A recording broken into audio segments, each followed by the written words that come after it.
नमस्कार। आज के व्याख्यान में आप सबका स्वागत है। आज हम पाणिनीय शिक्षा का अध्ययन करेंगे, जो कि शास्त्रीय प्रतिष्ठा प्रथम वर्ष के द्वितीय प्रश्न पत्र का अंश है। तो अब हम पाणिनीय शिक्षा का अध्ययन प्रारंभ करते हैं। तो शिक्षा, यह सुनते ही हमारे मन में सबसे प्रथम जिज्ञासा होती है कि यह शिक्षा क्या पदार्थ है। तो शिक्षा एक वेदांग है। 6 वेदांग हैं: व्याकरण, निरुक्त, छंद, शिक्षा, ज्योतिष और कल्प। व्याकरण, निरुक्त, छंद, शिक्षा, ज्योतिष और कल्प। तो ये 6 वेदांग हैं। इन वेदांगों में शिक्षा एक प्रमुख वेदांग है। इसका स्वरूप क्या है? तो इसके स्वरूप का उल्लेख करते हुए कहते हैं कि वर्णादि उच्चारण प्रकारो यत्र निर्दिश्यते सा शिक्षा। वर्ण के उच्चारण का प्रकार जहाँ पे निर्देशित हो, अर्थात वर्णादि के उच्चारण प्रकार का निर्देशन जिस शास्त्र में किया जाए, जिस वेदांग में किया जाए, वह वेदांग क्या है? वह वेदांग शिक्षा वेदांग है, वह शिक्षा शास्त्र है। अब पाणिनीय शिक्षा, तो भगवान पाणिनि ने जो शिक्षा कही या भगवान पाणिनि ने शिक्षा का जो स्वरूप बताया, वह शिक्षा पाणिनीय शिक्षा के नाम से प्रसिद्ध हुई। वह शिक्षा पाणिनीय शिक्षा के नाम से अभिप्रेत है। यहाँ पाणिनिना प्रोक्तम, पाणिनीयम इस अर्थ में, तेन प्रोक्तम से पाणिनि से 6 प्रत्यय हो गया, 6 को ई आदेश हो गया, तो पाणिनि यह सिद्ध हो गया। तो पाणिनिना प्रोक्तम शिक्षा पाणिनीय शिक्षा, यह इसका अर्थ हो गया। अब इसके प्रथम श्लोक का हम पारायण करते हैं। तो अथ शिक्षां प्रवक्ष्यामि पाणिनीयं मतम यथा शास्त्रानुपूर्व्यम तद्विद्या यथोक्तम लोक वेदयोः। तो कहते हैं कि अब इस समय हम शिक्षां प्रवक्ष्यामि, शिक्षा के स्वरूप का निदर्शन करेंगे, जो कि पाणिनीयम मतम यथा, जो कि पाणिनि के मत में हो, अर्थात पाणिनि के मत में शिक्षा का जो स्वरूप हो, उस शिक्षा का निर्वचन हम करेंगे। तो और वह क्या है? शास्त्रानुपूर्व्यम तद्विद्यात्, और उसे क्या समझना चाहिए? तो उसे शास्त्रानुकूल समझना। यह जो शिक्षा का स्वरूप है वह शास्त्रानुकूल है, और यथोक्तम लोक वेदयोः, और लोक और वेद के द्वारा सम्मत है। जैसा लोक और वेद में प्रसिद्ध है, लोक और वेद के द्वारा वह क्या है? वह स्वीकृत है, वह निंदित नहीं है, वह लोक और वेद के द्वारा सम्मत है और शास्त्रानुकूल है। ऐसा जो भगवान पाणिनि के मत में शिक्षा का जो स्वरूप, उस शिक्षा का हम निदर्शन करेंगे। अब इसका अन्वय करते हैं कि अथ पाणिनीयं मतम यथा शिक्षां प्रवक्ष्यामि तत् लोकवेदयोः यथोक्तम शास्त्रानुपूर्वम च विद्यात्। अब कहते हैं कि अथ पाणिनीयं मतम यथा शिक्षां प्रवक्ष्यामि। अथ मतलब इदानीम, इस समय, संप्रति, हम पाणिनीयम मतम यथा, भगवान पाणिनि के मत में यथा जैसा कि शिक्षा का स्वरूप है, उस शिक्षा को प्रवक्ष्यामि कहता हूँ, कहूँगा। और वह शिक्षा तत्लोक वेदयोः यथोक्तम, वह शिक्षा कैसी है? तो वह लोक और वेद के द्वारा यथोक्त है, अर्थात लोक और वेद के द्वारा सम्मत है। और शास्त्रानुपूर्वम च विद्यात्, और उसे कैसा जाना चाहिए उस शिक्षा को? तो वह शिक्षा शास्त्रानुकूल भी है। अब इसके बाद इसके दूसरे श्लोक का हम अध्ययन करेंगे।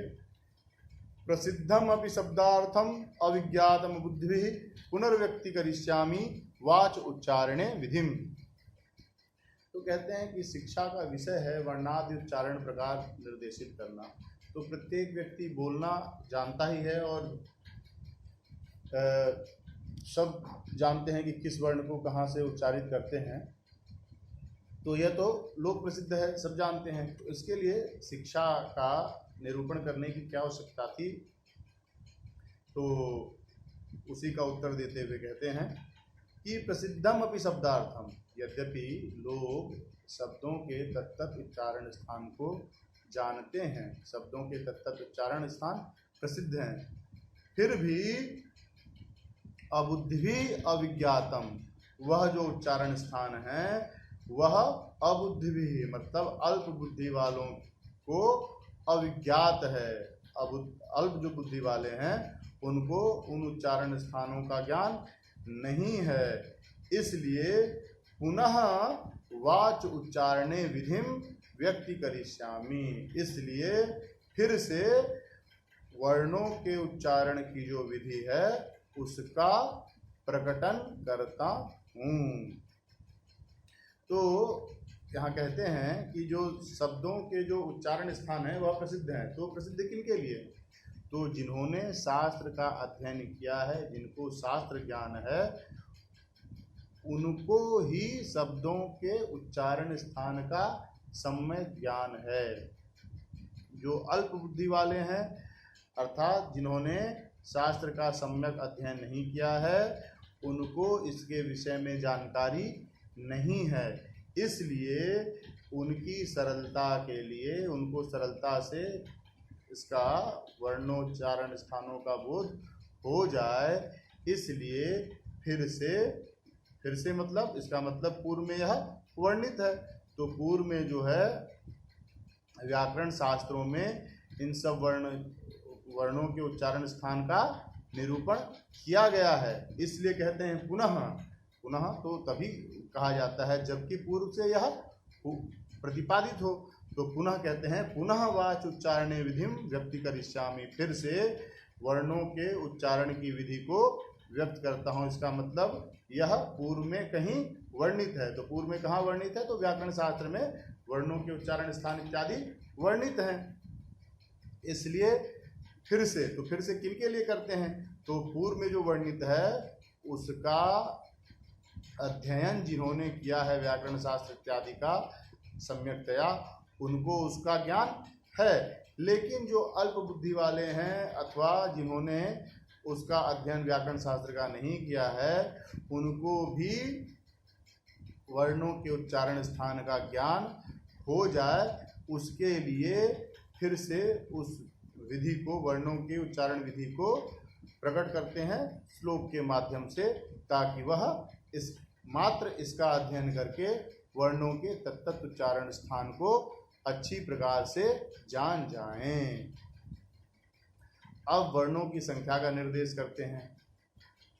त्रिषष्टिश्चतुष्षष्टिर्वा वर्णाः शंभुमते मताः प्राकृते संस्कृते चापि स्वयं प्रोक्ताः स्वयंभुवा। तो वर्णों की संख्या कितनी है इसके विषय में कहते हैं कि त्रिषष्टिश्चतुष्षष्टिवा वर्णा शंभुमते मता, 63 अथवा 64 वर्ण जो है भगवान शंकर के मत में स्वीकृत हैं। शंभुमते मता, शंभु के मत में ईप्सित हैं, स्वीकृत हैं। तो वह 63 और 64 वर्ण कहाँ हैं? तो प्राकृते संस्कृते चापि, वह 63 और 64 वर्ण प्राकृत अथवा संस्कृत में हैं। अर्थात संस्कृत अथवा प्राकृत में 63 अथवा 64 वर्ण भगवान शंभु के मत में स्वीकृत हैं, जो कि स्वयं प्रोक्ता स्वयंभुवा, भगवान शंकर ने स्वयं कहा है। तो प्राकृत और संस्कृत में 63 अथवा 64 वर्ण हैं जो भगवान शंकर को अभिष्ट हैं, उनके द्वारा स्वीकृत हैं, जिसका उल्लेख स्वयं भगवान शिव ने किया है। अब वह जो 63 अथवा 64 वर्ण हैं वह कौन कौन से हैं उसका निदर्शन कर रहे हैं। ईश्वराविंशतिरेकश्च स्पर्शानां पंचविंशति यादयश्च स्मृताह्यष्टो चत्वारश्च यमा स्मृताः अनुस्वारो विसर्गश्च कः पौचापि पराश्रितो दुष्पृष्टश्चेति विज्ञेयो ऋकारः प्लुत एव च। यह 63 अथवा 64 वर्ण जो हैं वह कौन कौन से हैं उसका उल्लेख करते हैं कि स्वरा विंशतिरेकश्च, वह जो स्वर हैं एक विंशति स्वरा, वह स्वर 21 स्वर हैं। तो वह 21 स्वर कौन कौन से हैं? तो अ ई उ री, ये इनके ह्रस्व दीर्घ और प्लुत के भेद से 12 प्रकार हो गए, और ए औ ऐ औ ये वर्ण दीर्घ और प्लुत के भेद से 8 प्रकार के हो गए, और एक ह्रस्व ऋकार को मिला देने से 12, 8, 20 और 1, 21, ये 21 स्वर हो गए। तो स्वराविंशतिरेकश्च, स्वर कितने हैं? 21 हैं। और स्पर्शानाम पंचविंशति, स्पर्शों की संख्या कितनी है? 25 है। तो 25 कौन कौन से हैं? तो हम जानते हैं कि 5 वर्ग हैं, कवर्ग, चवर्ग, टवर्ग, तवर्ग, पवर्ग इत्यादि जो वर्ग हैं, इनमें सब में 5-5 वर्ण हैं। क ख ग घ ङ च छ ज झ ञ इत्यादि जो हैं प्रत्येक में 5-5 है। तो 5 वर्ग में 5 × 25, तो 25 जो हैं तो स्पर्शा नाम पंचविंशति ही, स्पर्शों की संख्या, स्पर्श जो वर्ण हैं जिनकी संज्ञा स्पर्श कही गई है उनकी संख्या कितनी है? तो उनकी संख्या 25 है। और यादयश्च स्मृता यष्टो, और यादि कितने हैं? तो वह 8 हैं। तो और चत्वारश्च यमा स्मृता, और यम 4 हैं। और अनुस्वार विसर्गश्च, अनुस्वार और विसर्ग, और पराश्रितो कह पौ, उपपद्मानीय और जिह्वामूलीय, और दुष्पृष्ठ और प्लुतलिकार, ये सब मिला करके कितने होते हैं? तो यह 25 होते हैं। तो इनकी टोटल संख्या, इनकी जो संपूर्ण संख्या है वह कितनी है? वह 25 है। तो स्पर्शों की संख्या, स्पर्शों की संख्या कितनी है? 25 है। स्वर 21 है। और यादयश्च स्मृता हस्तो, यादि कितने हैं? 8 प्रकार के हैं। तो वो यादि कौन से हैं? तो य आदिर ये शामते यादि, य है आदि में जिनके, वो क्या कहे जाते हैं? यादि कहे जाते हैं। तो यादि कौन कौन से हैं? य, र, ल, व, श, श, ह, ये कौन है? ये यादि कहे जाते हैं। तो इनकी संख्या कितनी है? तो इनकी संख्या गिन लीजिए, य, र, ल, व 4 और 4, श, स और ह, ये 8 हैं। तो यादि कितने हो गए? 8 हो गए। और चत्वारश्च यमा स्मृता, चत्वारः मतलब 4 हैं संख्या जिनकी, ऐसे कौन कौन से हैं? तो यम हैं। तो यम किसको कहे जाते हैं? कहते हैं कि वर्गों के आदि में, चारों वर्गों के आदि में पंचम वर्ण पर रहते जो पूर्व वर्ण होता है उसको क्या कहते हैं? यम कहते हैं। तो वह कितने हैं? वह जो हैं वह 4 प्रकार के हैं। तो 21 स्वर, 25 स्पर्श, यादि 8, यम 4, एक अनुस्वार, एक विसर्ग, एक जिह्वामूलीय, एक उपपद्मानीय, दुष्पृष्ठ और प्लुतलिकार, ये कितने हो गए? यह जो है टोटल 64 हो गए। तो 64 हो गए, तो लेकिन वहाँ तो त्रिषष्टि चतुर्षष्टि वा वर्णा संभूमते मता कहा गया है। तो 63 अथवा 64, तो उसमें जो है ये तो 64 हो गए, तो 63 कौन? तो कहते हैं कि ऋकार जो है अलग से जो इसका ग्रहण किया गया है, तो एक पूर्व में भी हो जाता है वहाँ। तो यहाँ जब हम ऋकार का ग्रहण नहीं करेंगे, स्वरों में ऋकार का ग्रहण हो चुका होता है, तो यदि हम यहाँ दुष्पृष्ठ जो होता है कि दो स्वरों के बीच जो डकार और ढकार के स्थान में जो सूयमान लकार होता है या ऋकार होता है उसको दुष्पृष्ठ कहते हैं।